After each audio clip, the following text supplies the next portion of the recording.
Les fils du réfectoire s'étiraient à travers la cour, les rangers écrasant la poussière brûlante de Camp Whitmore.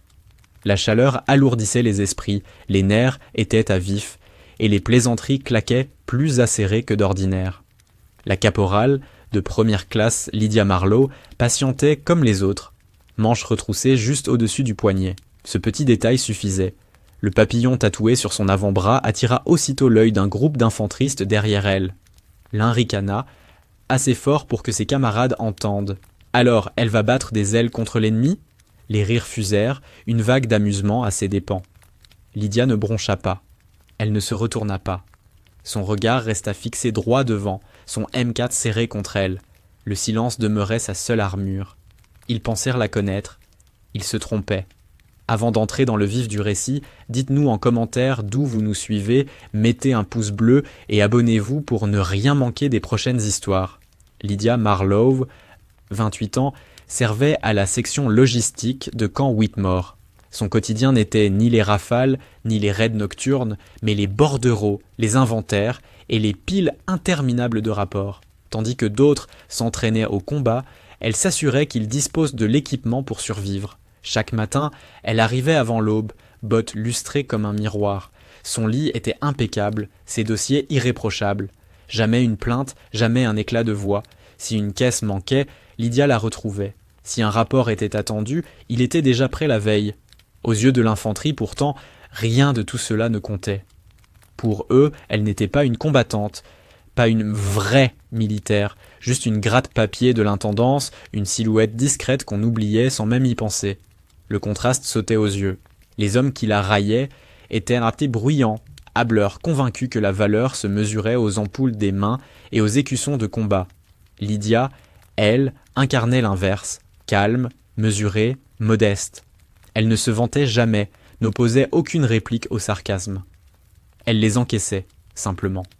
Et puis, il y avait ce tatouage, un papillon noir étendu sur la peau claire de son avant-bras. Pour beaucoup, une incongruité, trop féminin, trop délicat, un ornement déplacé à côté d'un uniforme et de plaques d'identification. À la cantine, les murmures démarraient dès qu'on l'apercevait. Elle s'est fait ça pendant les vacances de printemps. Qu'est-ce qu'elle compte faire? Battre des ailes contre les talibans. Les rires qui suivaient semblaient glisser sur elle. Jamais Lydia ne donnait d'explication. Pas une seule fois. Elle gardait ses manches juste assez relevées pour que l'encre reste visible. Était-ce de l'orgueil, de l'obstination ou autre chose? Nul ne le savait. Mais elle n'offrait jamais de justification, jamais d'histoire. À ses camarades, ce n'était qu'une blague. Pour Lydia Marlowe, c'était tout autre chose. La première humiliation publique eut lieu devant une formation. On se tenait dans la cour pour un briefing de routine lorsqu'un sergent aperçut le tatouage. Il eut un rictus, attrapa son poignet et leva son bras pour le montrer à tous. « Regardez ça. La caporale Marlowe se croit au jardin des papillons. C'est ton animal totem, Marlowe ?» Un éclat de rire parcourut les rangs. Lydia ne retira pas son bras. Elle demeura droite, la mâchoire crispée, le regard fixé au loin. Le sergent finit par lâcher prise et passa à autre chose, mais le mal était fait. Aux yeux de tous, elle devenait une cible facile. La rumeur s'étendit jusqu'au parc automobile.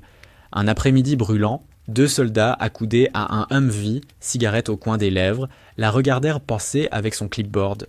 $20 qu'elle n'arrive même pas à charger ce camion sans se casser un ongle. Pari tenu. Elle sait même pas où sont les points d'arrimage. Lydia poursuivit sa route, imperturbable, mais dans le miroir du Humvee, ses yeux brillèrent une seconde avant de s'éteindre à nouveau. Elle disparut dans l'entrepôt, suivie par leurs éclats de rire. Les choses empirèrent au réfectoire. Elle portait son plateau avec la même précaution que toujours lorsqu'un jeune soldat la frôla de trop près. Le métal heurta le sol dans un fracas assourdissant, la nourriture s'éparpillant sur les carreaux. Toute la salle explosa de rire. Certains huèrent, l'un d'eux applaudit avec ironie. « Bravo, Marlowe, l'ennemi va se rendre sur le champ. » Lydia Marlowe s'accroupit et ramassa les morceaux un à un. Pas un juron, pas un geste de colère, seulement des mains calmes, une respiration maîtrisée, le silence. Un infirmier voulut l'aider, elle refusa d'un signe. Pas de pitié. Elle termina seule, laissa son plateau à terre et alla s'asseoir dans un coin, isolée. Peu à peu, ce rituel devint son quotidien. Solitaire au repas, solitaire derrière son bureau, quand les autres dormirent déjà. La lumière de son bureau restait allumée tard dans la nuit, sa plume courant sur le papier. Ceux qui passaient devant la voyaient penchée sur des lettres empilées, soigneusement cachetées, mais jamais envoyées. Nul ne savait à qui elles étaient destinées, nul n'osa poser la question. Le silence risquait de l'engloutir tout entière, si une unité en visite n'avait pas traversé Camp Whitmore. Un après-midi, un convoi s'avança, soulevant des nuages de poussière. C'était un détachement de Navy Seals venu pour un entraînement conjoint. Des hommes aguerris descendirent des véhicules, fusils en bandoulière, le regard aiguisé. Rien ne leur échappait. Et quand ils virent Lydia Marlowe subir moquerie et ricanement au bord de la cour, ils ne rirent pas au rien. Ils observèrent, attentifs. Quelque chose chez elle, ce papillon ancré sur sa peau, retint leur attention. Aucun mot ne fut prononcé, pas encore. Mais à partir de ce moment, elle n'était plus invisible. Elle était surveillée. Les jours s'enchaînèrent à Camp Whitmore, monotones pour la plupart. Pour Lydia, c'était une épreuve, non de combat, mais de silence. Pourtant, parfois, des fissures apparaissaient dans l'image qu'elle donnait d'elle-même. Infimes, mais visibles pour qui savait regarder. Le premier indice se révéla un soir, lorsqu'un soldat passa devant les baraquements féminins. Son casier était entrouvert. À l'intérieur, une photo collée. À première vue, rien d'inhabituel. Un groupe de militaires alignés dans le désert. Mais les visages étaient d'eau flous, brouillés par la poussière, ou volontairement estompés. Un détail cependant sautait aux yeux, un écusson sur une manche, à demi masqué, reconnaissable pour quiconque connaissait les forces spéciales. Le soldat resta figé, plissant les yeux. Elle referma le casier avec calme, et le mystère resta entier. Le second indice se cachait dans son tatouage lui-même. Sous les projecteurs cruels du parc automobile, les ailes du papillon révélaient plus que des arabesques. Des traits fins, presque invisibles, formaient des chiffres et des coordonnées, intégrés dans le dessin. Les moqueurs ne l'avaient jamais remarqué. Mais un cil en faction près d'un Humvee, lui, le vit, son regard s'attarda. Son expression changea. Il ne dit rien. Quand Lydia sentit ses yeux posés sur son bras, elle rabattit sa manche sans un mot. Le troisième indice apparut dans l'entrepôt. Un arrivage tardif de caisses d'armes fit accourir les armuriers. Ils soulevèrent les couvercles, notèrent les numéros de série. Lydia, clipboard en main, s'approcha. Elle énuméra modèles, poids et caractéristiques de chaque fusil avant même que les caisses soient ouvertes. « Marlowe, comment tu sais ça ?» lança l'un, éberlué. Elle haussa les épaules. « C'est écrit sur le manifeste, » répondit-elle simplement, alors que tous savaient qu'aucun papier n'avait encore été consulté. Ce n'étaient pas des coïncidences, c'étaient des éclats d'une vie qu'elle taisait, enfouie sous la surface. Les uns n'y voyaient qu'un silence obstiné et un papillon insignifiant. Ceux qui regardèrent de plus près y distinguaient l'ombre de quelque chose de bien plus dangereux. L'inspection tomba sans prévenir. Un après-midi, la rumeur se répandit. Un lieutenant allait faire une tournée surprise dans le parc automobile. Les soldats s'agitaient pour transformer le chaos en ordre. Sangles resserrées, graisse essuyée, matériel aligné au cordeau. Lydia Marlowe restait immobile à son bureau, clipboard près dans ses mains. Le regard du lieutenant balaya la pièce et s'arrêta sur elle. « Toi » dit-il en pointant du doigt. « Caporal Marlowe, avancez. » Un silence tomba aussitôt. Lydia obéit, ses bottes claquant sur le béton. Le lieutenant saisit un M4 posé sur un râtelier et le lui tendit. « Tu es à la logistique, non ? Les papiers, les fournitures. Voyons un peu ce que tu sais vraiment. » Un murmure parcourut les rangs. Ce n'était pas équitable. Tout le monde savait que Marlowe n'était pas de l'infanterie de combat. Mais elle ne vacilla pas. Elle prit l'arme d'un geste ferme. « Démontage !» ordonna le lieutenant. Lydia jeta un simple regard au fusil, le posa sur la table. Puis, sans un mot, elle sortit de sa poche une bande de tissu et se la noua autour des yeux. Un souffle de stupeur parcourut le hangar. Ses doigts s'animèrent avec une précision silencieuse. Culasse, percuteur, extracteur, pièce après pièce. Elle disposa l'ensemble dans un ordre parfait. Pas un geste inutile, pas une hésitation. Le cliquetis du métal contre la table fut le seul bruit. En moins de 2 minutes, le M4 reposait en pièces détachées. L'armurier, bras croisés, secoua la tête. « J'ai vu des gars mettre 5 fois plus de temps, » marmonna-t-il. Lydia retira son bandeau. cligna des yeux et entreprit de remonter l'arme. Le dernier claquement du chargeur résonna comme un coup de marteau dans le silence. Elle fit glisser le fusil vers le lieutenant. Son visage demeura impassible. Du fond de la salle, une voix brisa enfin l'air figé. « Comment tu sais faire ça ?» Lydia ne sourit pas, n'expliqua rien. Elle leva simplement son clipboard comme si la démonstration n'avait jamais eu lieu. « Tout est dans le manuel, sergent », souffla-t-elle. Mais tous, dans ce hangar, savaient désormais qu'il y avait bien plus. Sa carapace se fissurait et personne ne comprenait vraiment ce qu'ils venaient de voir. Aube naissante sur Camp Whitmore. Le grondement d'un convoi résonna sur le tarmac, pneus mordant l'asphalte chauffé. Un détachement de Navy SEAL mit pied à terre. Disciplinés, silencieux, chargés de missions dont la plupart n'entendraient jamais parler. En tête marchait leur commandant, marqué par des décennies de service. À l'écart, Lydia Marlowe notait des numéros de série, vérifiait des bordereaux, ses manches toujours retroussées. Une silhouette anonyme en treillis sable. Elle baissait la tête, occupée à ses papiers. Mais le regard du commandant balaya la cour, puis se figea. Ses yeux s'accrochèrent à son bras. Le papillon. Il s'arrêta net. Les hommes derrière lui stoppèrent aussitôt, leurs bottes frappant le béton brûlant dans un silence de marbre.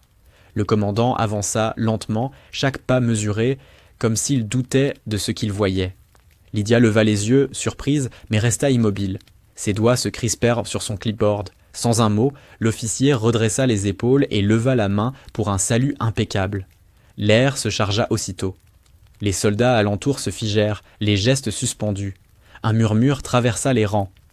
Pourquoi il salue une simple intendante ? Nul n'osa rire. La voix du commandant résonna, grave, assurée. « Tu es toujours avec nous, Marlowe ?» Elle acquiesça d'un infime mouvement de tête. Et la vérité éclata.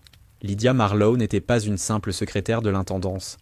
Des années plus tôt, elle avait servi comme officier de renseignement infiltré, dans une mission si classifiée qu'aucun dossier officiel n'en témoignait.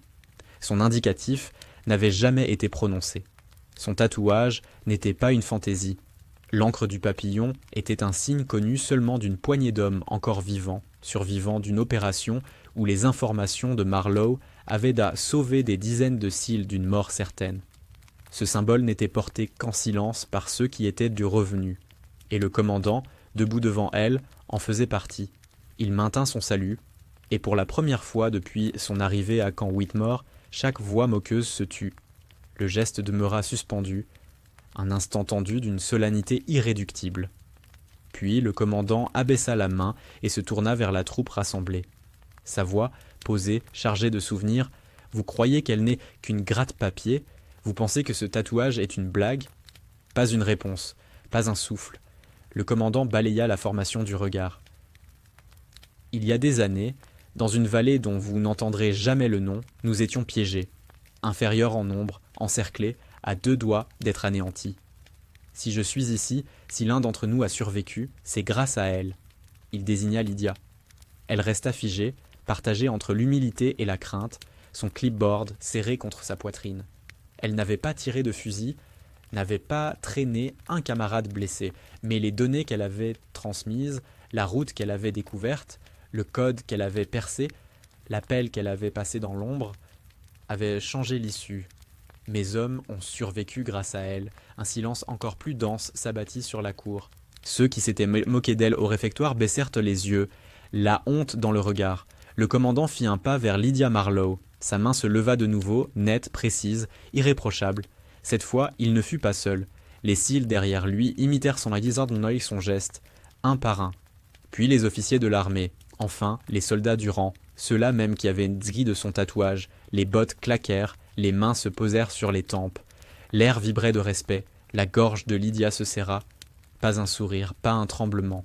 Elle rendit le salut avec une sobriété tranquille qui les bouleversa encore davantage.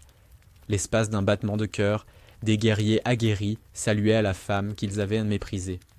L'encre du papillon, jadis objet de moquerie, devenait un emblème de sacrifice et de survie. C'était un instant gravé à jamais dans la mémoire de la base. Quand le salut s'acheva, la cour resta muette. Personne n'osa parler, personne n'osa bouger. Rompre le silence aurait été une profanation. Le commandant abaissa la main. Sa voix se fit plus douce. « Vous méritez plus que le silence, Marlowe. Ils doivent savoir qui se tient parmi eux. » Elle secoua doucement la tête. Ses lèvres murmurèrent à peine « Je ne fais que mon devoir, monsieur. » Et ce fut tout. Pas de discours flamboyant, pas de revendications, seulement la même discipline discrète qui l'avait toujours définie.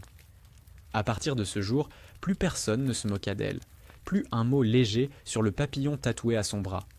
Les hommes qui riaient jadis se redressèrent sur son passage, leur voix plus basse, leurs regards empreints de respect. Peu à peu, les récits en circulèrent.